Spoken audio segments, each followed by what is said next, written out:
Welcome to another deep dive. Today we're looking into a book that one of our listeners was really curious about. It's called The Miracle Morning by Hal Elrod. Yeah, You heard of this one? I have. Big promises, right? Huge promises.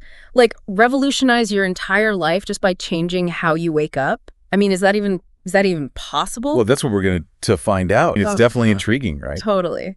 So we got a bunch of stuff from our listener about this. Looks like notes, maybe even some excerpts from the book. And like always, we're going to try to really get to the heart of it. What's Elrod actually saying? Does it hold up? You know, the whole deal. Right. And I think, with something like this, it's always good to keep in mind the author's background, like where are they coming from? Because, Elrod has a pretty wild story, right? Yeah. For folks who might not know, he was in a really bad car accident years ago, like multiple broken bones, massive injuries, and he was, get this, declared clinically dead for 6 minutes. I know. Yeah. But he came back. Had to learn to walk again. You can imagine the physical and emotional challenges. It's pretty remarkable. Yeah. It makes you wonder, did that experience shape his ideas about personal transformation? Like, does it inform the whole miracle morning concept? Right. And he didn't just recover. I mean, the guy went back to a super demanding sales career. And then on top of that, he became a motivational speaker. So he's clearly someone who's not afraid of hard work and bouncing back from setbacks. Totally. So we've got this background, right? Let's dive into the miracle morning itself. What are the big arguments that Elrod's making? Well, the foundation of the whole thing seems to be this idea that, and he really emphasizes this, that you are worthy, like inherently, and not just worthy, but capable of incredible success in any area of your life, health, wealth, relationships, whatever. Okay. So he's starting with this belief in potential. I can see how that would be motivating, right? Like, you're already awesome. You just need to tap into it. Exactly. And that leads to his second big point, which is, if you want to reach that potential, you can't just wait for it to happen. You got to be proactive. You got to carve out time every single day for personal development. And he's not talking about just working more hours. It's about working on yourself. Right. So it's not just about hustle. It's about like targeted self-improvement. And this is where the morning routine comes in, right? Yeah, that's his third big argument. He's basically saying that if you change your mornings, you can change your entire life. That a focused, productive morning sets you up for a focused, productive day. And if you string those days together, well, you get a successful life. Okay, so no more hitting the snooze button and stumbling through your morning. So what happens if you don't have a miracle morning? The flip side, he suggests, is kind of bleak. Mm-hmm. If you wake up feeling scattered and unmotivated, well, that's probably how your whole day is going to go. And over time, you're not going to make much progress. You might even end up feeling stuck. So it's like the way we start our day sets the tone for everything else. He also talks about specific benefits that come with having a miracle morning, right? Oh, yeah. He lists a bunch of them. Lower stress, more energy, better health, more productivity. But it's not just practical stuff. He also talks about being happier, feeling more grateful, and even like uncovering your life purpose. Okay, so it's not just about getting more done. It's about a deeper sense of fulfillment. It's like a whole life upgrade in theory. Right. And it's all tied to this framework he calls the life S.A.V.E.R.S. Like, these are the practices that can, save you from a life that's just, well, not living up to its potential. All right, let's break down those S.A.V.E.R.S. What's the first S? That one's for silence. Yeah. And it's not just about, being quiet. It's about deliberately creating a space for stillness and calm. Like really giving your mind a chance to settle. So like no phone, no distractions, just you and your thoughts. Yeah. Elrod actually quotes Matthew Kelly here, who said, you can learn more in an hour of silence than you can in a year from books. Yeah. And I think that really speaks to the power of quieting the noise and just listening to what's inside. That's a powerful idea. So what kind of stuff counts as silence in this framework? Well, he mentions a bunch of things. Meditation, prayer, reflection, even just deep breathing exercises. And the key is they all have that element of turning inward, like tuning out the external world for a bit. And he's a big fan of meditation, specifically, right? Yeah, he even calls it like the cornerstone of the miracle morning. Yeah. And there's a lot of research out there now that suggests meditation can actually change your brain, for the better. Less stress, more focus, even potentially living longer. It's interesting. I mean, you hear about so many successful people who swear by meditation, like Jerry Seinfeld, Oprah, they all talk about it. Right. And it's not some weird mystical thing anymore. It's becoming more mainstream, which I think is a good thing. Elrod actually gives a pretty simple breathing meditation technique in the book, doesn't he? He does, yeah. He calls it the 5-step breathing meditation. You basically just, breathe in slowly for a count of 3, hold it for 3, then exhale slowly for 6, and repeat. Simple enough. And the goal isn't to empty your mind completely, right? Because that's almost impossible. Right. It's more about noticing when your mind wanders, which it will, and gently guiding it back to your breath. Okay. Makes sense. And he says you don't have to meditate for hours to get the benefits. No, he actually recommends starting with just 5 minutes. Just build the habit first, then you can always increase it later. Okay, so we've got silence covered. What's the A in S-A-V-E-R-S? That's for affirmations. Oh, yeah. And basically, it's about using positive statements to, reprogram your subconscious mind. So you're replacing those limiting beliefs with more empowering ones. So instead of saying, I'm terrible at this, you would say something like, I'm learning and getting better every day. Exactly. It's about shifting your self-talk, And Elrod even uses Muhammad Ali as an example, right? I am the greatest. He didn't just say it, he lived it. And part of that, I think, was because he believed it so deeply. He probably affirmed that a lot, right?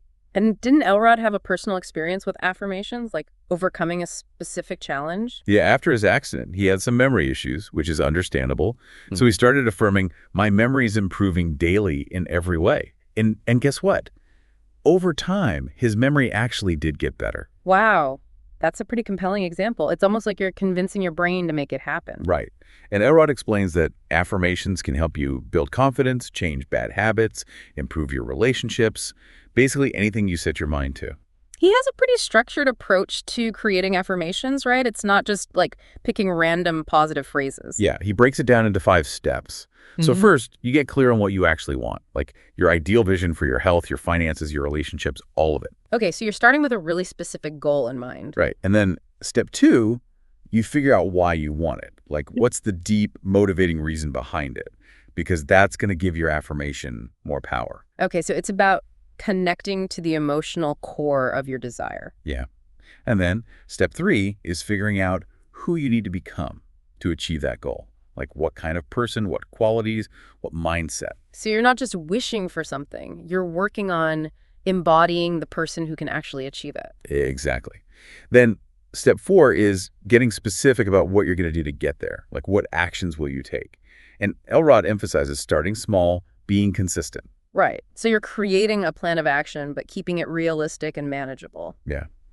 And then the last step, step 5, is adding in some inspirational stuff, like maybe a quote or a philosophy that really resonates with you. Elrod uses an example from Marshall Goldsmith about the importance of making people feel valued. Okay, that's a really cool addition. So it's like you're weaving in some extra wisdom to give your affirmation even more punch. Right. So it's a lot more than just, repeating nice phrases in the mirror. It's about really crafting statements that are meaningful and actionable. Got it. So that's A for affirmations. What about the V? V is for visualization, which is basically just imagining yourself achieving your goals, in vivid detail. Okay. So not just daydreaming, but a deliberate mental rehearsal. Exactly. And Elrod actually gives some really cool examples of how this works in real life. He talks about Jack Nicklaus and Tiger Woods, both of whom were known for their meticulous visualization routines before competitions. That's interesting. So they're not just physically practicing their swings, they're mentally practicing too. And didn't you mention Jim Carrey, the actor? Yeah. Apparently before Carrey was famous, he used to visualize himself getting acting gigs and making millions. And he even wrote himself a check for $10 million, dated it for a few years in the future, and carried it around in his wallet. And of course, he eventually became a huge star and earned way more than that. Exactly. It's like he planted that seed in his mind, and then he worked towards it until it became reality. So how does Elrod suggest we incorporate visualization into our miracle morning routine? He has a 3-step process. First, you visualize your goals as if they've already happened. Really get into the details. What do you see? What do you hear? What do you feel? So it's about engaging all your senses, making it as real as possible in your mind. Yeah. And then step 2, you fast forward to that moment of success, and you allow yourself to really feel the emotions, the joy, the relief, the pride, whatever it might be. So it's not just about seeing it, it's about feeling it like it's already real. Right. And then step 3, you visualize yourself taking the actions necessary to achieve those goals. And this is important. You visualize yourself enjoying the process. So you're not just gritting your teeth and powering through, you're finding a way to enjoy the journey. Yeah, because if you can connect positive emotions to the process, you're way more likely to stick with it. That's a great point. So silence, affirmations, visualization. What's the E stand for? The E is for exercise. And this one's pretty straightforward. Elrod's a big believer in getting some movement in first thing in the morning. Yeah, makes sense. Get the blood flowing, wake up the body. Right. And he talks about all the usual benefits, right? More energy, better health, improved mood, better focus. And it doesn't have to be a crazy workout, right? No, he even says that just a few minutes can make a difference. Like do some jumping jacks, go for a quick walk, whatever works for you. Okay, so even if you're not a gym rat, you can still get some E in. So what about the R? R is for reading. And he's specifically talking about personal development books. Okay, so we're not talking about novels or like the latest news here. Right. He's saying, learn from people who've already been there and done that. Read about their experiences, their insights, their strategies. It's like having a bunch of mentors in book form. That's a cool way to think about it. And he even recommends specific types of books, doesn't he? Like books on wealth, relationships, things like that. Yeah, he does. For example, for building wealth, he mentions authors like Napoleon Hill, T. Harv Eker, Dave Ramsey. And then for relationships, he suggests Gary Chapman, Joe Dunn, John Gottman. So he's got you covered no matter what area you're looking to improve in. Right. And he's not saying you have to read a whole book every day. He recommends aiming for at least 10 pages. 10 pages, that's doable, even for people who are busy. Yeah, and he points out that if you do that consistently, you'll end up reading like 18 books a year. Wow, that's actually a lot when you think about it. And it all adds up, right? Like all that knowledge and inspiration. Right. And it's not just about passively reading either. He recommends highlighting, underlining, taking notes, really engage with the material. Okay, so active reading, not just skimming, makes sense. And then we get to the final S in S.A.V.E.R.S, which is? Scribing, or, as most people call it, journaling. So good old-fashioned pen and paper, or maybe a digital journal. Yeah, either one works. And Elrod talks about how journaling can help you clarify your thoughts, track your progress, and even process your emotions in a healthy way. He also talks about revisiting his old journal entries, right? Like actually going back and reading what he wrote. Yeah, and he says that can be really powerful, especially for something like gratitude. He calls it Gratitude 2.0, where you not only think about things you're grateful for now, but you also relive those past feelings of gratitude. So you're basically doubling down on the positive emotions. Exactly.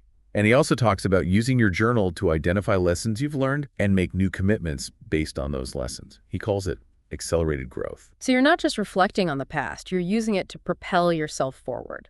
Right. And there are all sorts of different ways to journal. You can have a gratitude journal, a dream journal, a goal journal, and there are tons of different formats too, like the Winner's Journal, the Miracle Morning Journal, or even just a plain notebook. And he even suggests a specific structure for your daily journaling, right? Like different sections to focus on. Yeah, he suggests including a section for gratitude, a section for accomplishments, a section for things you can improve on, and then a section for planning your actions for the day. Okay, that's a pretty comprehensive approach. So we've covered all 6 S.A.V.E.R.S, but I mean, let's be real, some mornings are just crazy busy. Is there a shorter version of this whole miracle morning thing? Yeah, Elrod actually addresses that. He has what he calls the 6-minute miracle morning. 6 minutes, that's it. That's it. So you basically just do 1 minute of each S.A.V.E.R.S practice, 1 minute of silence, 1 minute of affirmations, and so on. So it's like a super condensed version for those days when you're really pressed for time? Yeah, it's a great starting point. And you can always expand on it later as you get more comfortable with the routine. Okay, that makes it a lot less intimidating. But, even with the 6-minute version, starting any new habit can be tough. Elrod talks about that too, right? Like how to overcome those initial hurdles. Yeah, he acknowledges that change is hard. Like, we get comfortable with our routines, even if they're not great for us.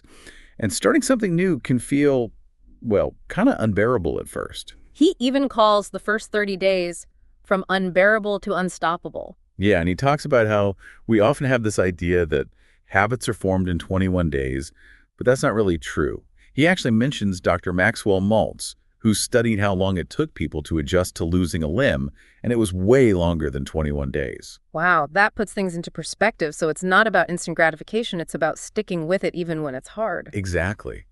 And Elrod shares his own experience with this. Like, he decided to start running even though he had a previous leg injury. And at first he hated it, but he kept going, and eventually it became a normal part of his life. And that experience actually led to him doing something pretty incredible, right? Like an ultramarathon. Yeah, after about 6 months of training, he and his friends ran a 52-mile ultramarathon. And he talks about how that experience really proved to him that we're capable of way more than we think we are. That's a pretty powerful example of how pushing past those initial limits can lead to like huge breakthroughs. Right. And it all starts with that decision to just keep going, even when it's uncomfortable. That's inspiring.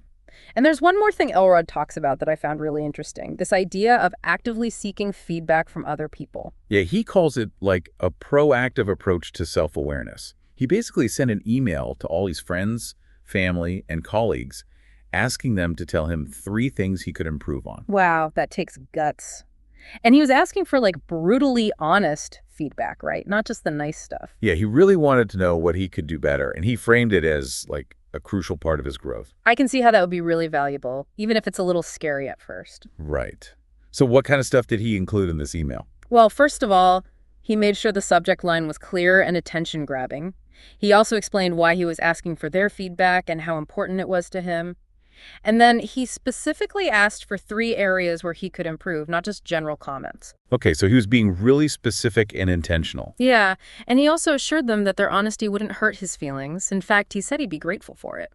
That's smart. Yeah. Because otherwise, people might hold back, not wanting to offend him. Right. And lastly, he made sure to thank them for their time and feedback. So it's a really thoughtful and well-crafted email. Yeah, and I think the takeaway is sometimes we need to be proactive about getting that outside perspective because we all have blind spots and other people can often see things that we can't. That's a great point. So as we wrap up this deep dive, it seems like the core message of the Miracle Morning is that how we start our day can have a ripple effect on every other area of our lives. Right. It's about setting the tone for success and fulfillment through those 6 S.A.V.E.R.S practices: silence, affirmations, visualization, exercise, reading, and scribing. And even if we can't do the full hour-long routine every morning, we can still benefit from a shorter version, like the 6-minute Miracle Morning. Exactly. It's all about finding what works for you and starting small. So here's something for you to think about. What's one S.A.V.E.R.S practice that you could try incorporating into your morning routine, even for just a few minutes? Could you do some deep breathing? Maybe write down one affirmation. Or read a page or 2 from an inspiring book. It's about taking that first step. Who knows? Maybe you'll discover your own version of a miracle morning. And that's our deep dive into the Miracle Morning. Thanks for joining us. Thanks for having me. See you next time.